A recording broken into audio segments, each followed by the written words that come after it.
RJ, I'm so glad that you're taking some time out of your busy life to chat with me today because you do a lot of things in our community, don't you? I do a lot. Sometimes I look like I don't think I have enough time in the day, but somehow it gets done. Absolutely. And we first met few years back. You are an accomplished author. You've got a book series that you've been working on, and you keep yourself very busy. So let's start from the beginning, though. You born and raised right here in Southwest Michigan, and you're one of those people that you care about the community. You love writing stories. You just got a lot of stories to tell, right? Absolutely.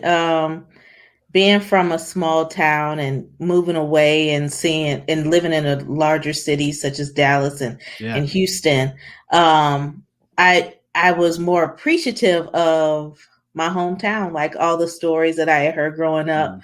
And I would tell it to my friends that were in the larger city. It was like, man, I want to come visit this place. And I'm like, okay, all right. Well, whenever I go back home, you can come. So it's always an open Right. invitation because I feel like it's really a gem or it's really a privilege, I think, in a lot of ways to be from Ben Harbor, Michigan. Yeah, and when you go to different areas, I've been on vacation somewhere. I go somewhere for across the country, and they're like, "Oh, where are you from?" And I'm like, "Oh, even if I say St. Joe, they're like, where's that?" And then if I say Benton Harbor, they're like, "Oh yeah, we know Benton Harbor. Yeah. Yeah, it's like Yeah. everything that they have to offer, and our community is just so great. And like you said, there's so many gems, not just the beautiful beaches and the lighthouse and the stuff like that and the cool places you can vacation. There's gems in the people and the Mhm. stories, and there's just so much history. Yeah. And your book, The Adventures of Alley Cats and the Missing President, that was the first time that you and I met. Yeah. You had that book. What made you get into something like that? And do you have a love for history? Love history. Even my t-shirt says Black History Month all year long. um, I grew up with a grandfather that was very involved in politics and Yeah. community and being a justice of the peace and a notary public even back then in the 40s and 50s. I always heard stories. Yeah. That's all that we did. And it was as my sister and I joke about, um, one of our jobs, like my job was to read the obituary section to him every night. Really? And I found just great joy in that because I learned a little piece of someone's story. And if he knew them, he would give me a little bit more. So that's really how I fell in love with storytelling. So what did you like? What was accomplished by reading the obituaries? What?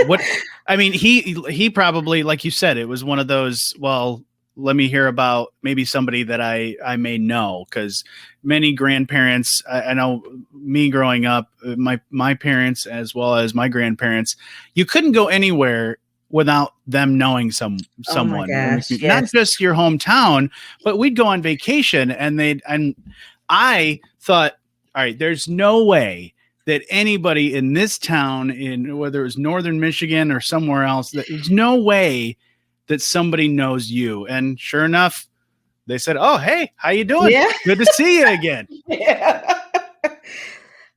I would joke about my dad and my granddad. Everyone was their friend. Yeah, Everyone. They made friends with everyone. But going back to the obituaries, it was more of reading for comprehension. Like he sure. was real Yeah, big on literacy. And it was a lot of people, he was up in age and there was a lot of people around him that were dying. But I was more intrigued with if someone's obituary section was really small, like, or if it was just a death notice. sure, sure. I wanted to know more. Why didn't someone write more about them? Their life meant more to Yeah, somebody than this. So that's when I really was like, okay, I want to write more stories that reflects the yeah. dash. So did you ever maybe fill in the blanks and maybe make up a story based off of the pictures that you saw, or maybe their name or something like that? Because I feel like you got a lot of creativity, and that would be a fun activity to do that. But like you said, that there's more to the story, and you can tell a lot of the story just by looking at someone's photo. So I would read the stories to my granddad. He would give me his version of them, like the interaction that he had with the person. Yep. And then I would go tell it to my grandmother to kind of cross reference. So Yeah. she would try to guess if part of it was true or part of it was a fib because we didn't say lie. Right. Yeah. So yeah, that's how she was my sounding board. That's awesome. Yeah, that is true. When it comes to obituaries, those are just like the cliff notes, or someone else is writing it, and or maybe some people write their own obituary, and that's what they want their story to be. But other people's reactions or interactions with those people, they're probably going to be slightly different, I'm Yeah. sure. So it is good to learn that, but that's interesting to dive into the obituaries and learn all that. But that, like you said, it got those creative things in your brain going and all the juices flowing with that. So where'd you go from there when you were a little kid reading the obituaries to your grandparents? You had stories. There's a lot of stories that you and your grandparents probably told. So you were just born to be a storyteller. I guess I was. And I honestly would say that storytelling saved my life because I had some bullying situations when I was in elementary school. And coming from a family that I would say is pretty funny, Mm-hmm. I found ways to tell those stories in a funny way to keep people from bothering me. Yeah. And from then on, I was like, man, stories actually work. Like, if you can get someone to laugh or to get someone to engage in the story that you're telling, even if it's not all the way the truth, Right. I've got something here. Yeah. So Yeah, you have siblings? I do. I'm the I'm the youngest of three. I'm the youngest too. And Okay. from conversations with people, that's like the same childhood I had, is that as the youngest, you have your moments. Like all your other older siblings, they're doing what they do and they've kind Mhm. of found their path and what they're doing. But as the youngest, you always have those little moments. You don't have a lot of time, but you also have that. You pick your moments of when you can either insert a joke or Mhm. take the stage and tell a story. And that's pretty much what I did growing up too. Yeah. So then you're growing up, and so you said you got bullied a little bit. So the Yeah. stories, did they help you take the bully, and like almost that was your weapon when you're getting bullied? That was your weapon against them. Absolutely. But I would try out the joke or the stories first Mm-hmm. with my best friend, and I'm like, if I can get her to laugh, Yep. I'm good. So it was more of distracting them from like asking for my or demanding lunch or lunch money or anything Sure. like that. It was turning that into a story. Yeah. And then Yeah. so is that sort of what inspired your book with the missing presidents? Because it's a children's book Mhm. following kids that are what history sleuths. So much like probably what you were growing up, you loved history and doing that. So what is that story all about? So, and the main character is actually named after my aunt.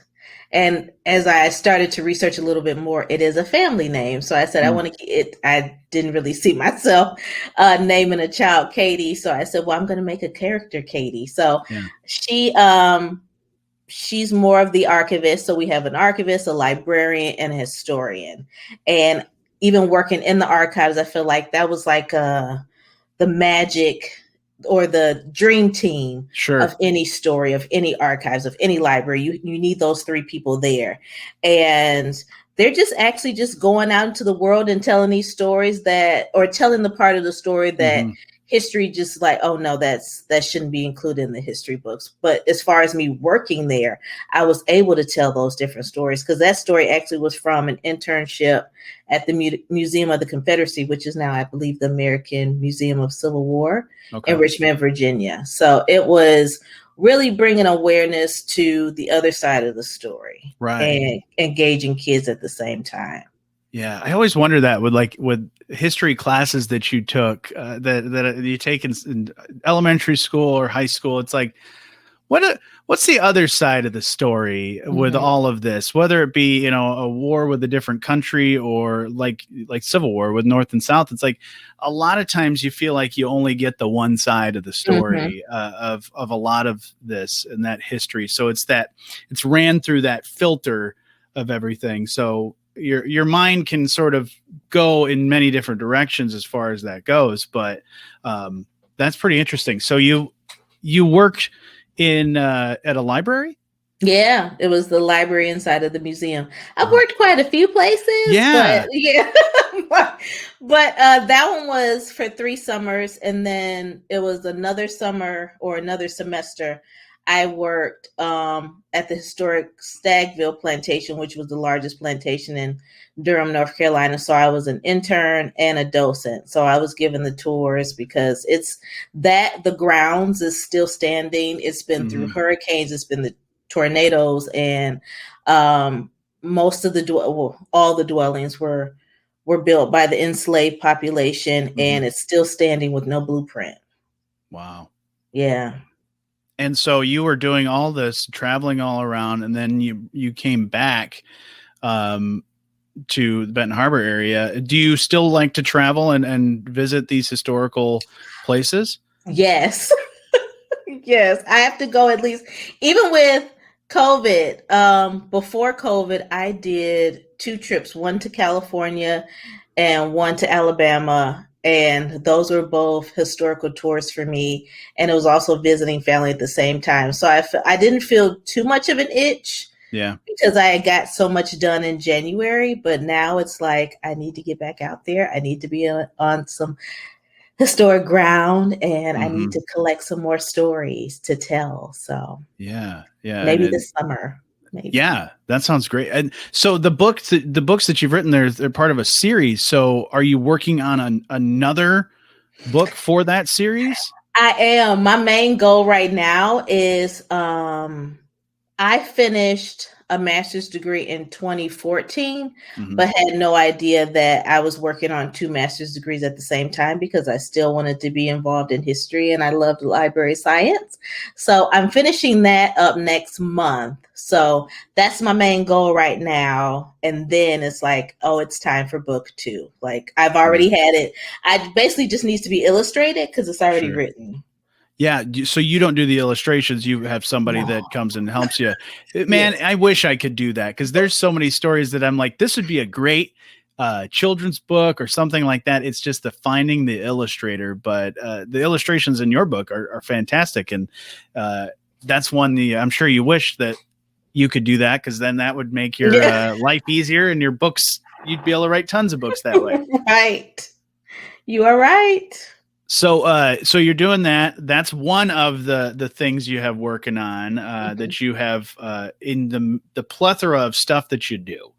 Have you learned about a lot of the history of our community through your knowledge that you already have of being able to sort of find all of that history? Are you finding more now in our community? Yeah, so even before COVID, I had a conversation with I call her Queen Mamie. She's one of the county commissioners. And I told her, I said, I'm around elders all the time. I love to Hmm. spend the weekends with like my uncle or my mom and get the stories of them growing up. Like what was it like growing up? Because they're 70 plus, Yeah. and wisdom just upon wisdom and stories upon stories. So I told her that I wanted to start a series of collecting stories from the elders, and that's what I've started to do. And it's so much history Hmm. in those stories. And so, yeah, that's the charge on my life now, especially collecting those stories now more than ever. Yeah, and I think that's one of those that even younger generations don't take advantage of as much, is that just sitting around with their parents or their grandparents and just saying, asking a simple question of what was it like at this time? Like if you Hmm. were, what was it like growing up in the 60s in Benton Harbor or in any community that they grew up in? And then the stories just unfold after that, and it just keeps going, and you just wish that you hit record sometimes with a lot of those stories because they're just ones that you want to remember forever. So there's one story that I do want to share that I think Yeah. is really, really cool. So I asked my mom because I was looking at birth certificates and it said that she was born in Arkansas. I said, Hmm. well, how the heck did you get to Michigan? Like, tell me how that happened. And she said that after my great grandmother died, my grandmother got married to my granddad, and they soon separated. And her and my grandmother came to Michigan on the train.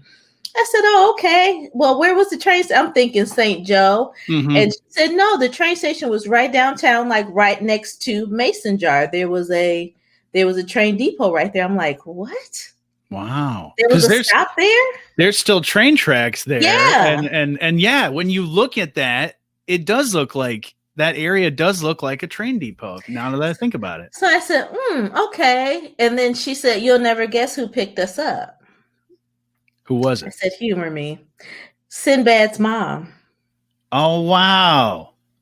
So his mom recently passed, I know, like in the last year or Hmm. two. And I shared that with him on Twitter, and he was just like, "You just made my day." Wow.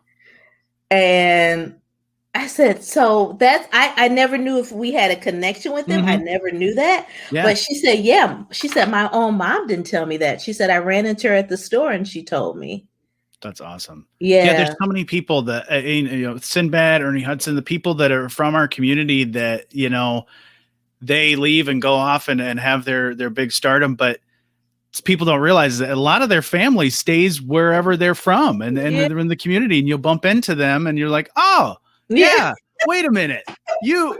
So yeah, those family connections, it's just so great, and yeah, that's such a wonderful family too. Yeah. The Yeah. Atkins. So you did that, and the telling the stories. That's just something you love doing. But also, you do something, and I'm glad that you're on this podcast because you also have your own podcast. And I want to talk about this because you're doing one that this is part of a series that you're doing, the Everyday People of the 49022. This just with the many things that you're doing, why did you think that this was a thing that needed to be done? So this is actually, I think I was telling my brother this. It's like a love letter to our hometown. It's so many activities and events that were going Hmm. on during COVID, and just watching just how people were making things happen. Yeah. And that really need to be highlighted because we talked to people that did not have a elected title. Hmm. So we were really talking to everyday people, and to hear those stories of people saying that, hey, I linked up with this person. We didn't wait for a corporation or organization to back us. We pulled our resources together and we made it happen, whether it was a softball game or a tire cleanup in their community. Yeah. Just hearing those stories of, we got tired of waiting for any movement, so we did it ourselves. And when people catch up, then we will accept the help. But right now, Hmm. this is an urgent issue for us. Absolutely. And like I've said before, is that you and I it's like kindred spirits because of having that same love for stories and just talking to people you've just met, or there's people that I've met and talked to for many, many years that I learned so much more just by asking them something, because it's, again, like you said, you talk to those people and you learn about things, but usually it's about their specific job or something they do, or you hear somebody from those elected officials about something they do, but you don't always get to know more about them or their story. So, Yeah. and so how long is this series going to be going for you with this? So it's 10 episodes. So what, maybe at 10 o'clock, so about an hour ago, we premiered episode 5, Mhm. and it was with Mrs. Bertha King. And that is an elder that is connected, that Yep. went above and beyond when she collected the stories. We were only tasked to collect 5 stories per person. She collected 10, and it's still Wow. going. Wow. Yeah. Yeah, that's Yeah. another person. There's so many people in our community, like you said, the elders that people that have had so accomplished lives that they've done so much within our community that a lot of people don't even know about. It's that boots on the ground kind of work that they do, the unsung heroes of our community. And I love that you're doing that. So that's one of the other things you do. Then you also have this other thing called the Final 48 project that you do. So what is this about? So it was actually an idea that was birthed when I decided to go back to grad school, because I had 3 promises to my dad. It was to write a children's book and dedicate the first one to him. Mm-hmm. It was to finish grad school with high honors and to start to do a documentary, just however that looked. And the process for me, my grief process or my grief journey, was actually listening to the stories of my friends who had suffered a similar loss. So that's how I birthed the Final 48 project, because within the last 2 days with my dad, it was so much storytelling. It was a lot of promises made. It was really having peace with knowing that I have to let him go. He's suffering. I have to let him go. So that's why I called it the Final 48 Project. So every story that I focus on, we talk about your life and how that person impacted your life. But what was those last 2 days? What was it like? What did you experience? And from all my research of all the stories I've done, everyone remembers those last 2 days, whether they were with them or not. I can remember where I was. I can remember the smell. I can remember what I was wearing, all of that. And I wanted to do that because it still is such a stigma in the Black community to talk about grief and trauma. So that I feel like more than anything, I wanted to be surrounded by people that were going to be able to be transparent and tell those stories in order to help someone else and also help themselves. Yeah, because like you said, it's that Final 48. They remember those moments, but a lot of that grief will stick with them way beyond that and for years to come. And so I think talking about some of that stuff is so important. And also telling what was going through their minds, it helps them heal.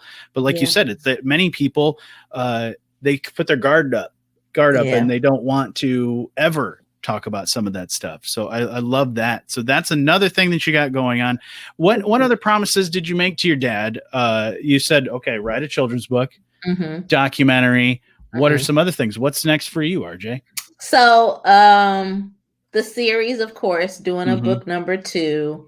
And so a part of my thesis project for graduation is telling the story of understanding generational grief within my own family. And I was saying that growing up, it was so many family secrets that now I'm starting to uncover, but it makes sense of, I grabbed this characteristic from this person. I'm a little bit like that person. It was questions that I wish I would have asked, because now I have to go into the census records and newspapers.com and everything to piece the story together, or talk to those elders that are willing to tell that story. But for them, they still have their guard up. Like that was so long ago, but that's still a traumatic experience for me. So basically turning that project into a documentary is like the goal. Wow. That's awesome. Yeah. I feel like that's almost something that has kind of been lost over generations, is that, with certain, you always read in the history books about certain tribes, and they always have the elder, or whatever you want to call it, like the person that is to keep all of the stories and the memories of the history of that family or that group of people. And I feel like that's starting to go away, and it sucks, because there's a lot of stories that you may never learn. I mean, going back to obituaries, I remember reading my grandmother's obituary, and I learned so much just in those 3-4 paragraphs, stuff that I never learned about my family. Actually, I learned her first name, which I didn't ever. It was just grandma, as Grandma Sue, and then I learned her name was Alvinia, and I was like, wait, who's that? Right? That? Yeah. This is not the person. No, that's not the person I know. So yeah, I wish that there were more people tasked to do that within their family. Like it's a job. I mean, it's a job to keep all those memories and to hold on to that stuff. But I know it's something that you enjoy, of collecting those stories, not just about your family, but also your community. And I love the stuff that you're doing. And like I said, we're kindred spirits, and I love the stories that you have to tell. And I know your stories are still yet to be written, not just children's books, but some of the things that you're doing, because you're still a young person and still doing big things every single day, spinning all the plates in the air. Yeah. But right now, what would you say is something that maybe people don't know about you? I can be quite an introvert. Yeah. Like, people are like, now, when I show up places, they're like, okay, the party can start. Yep. And I'm over it. You have no idea how much it took for me to get here. Like, I have to put on that. Okay. Yep.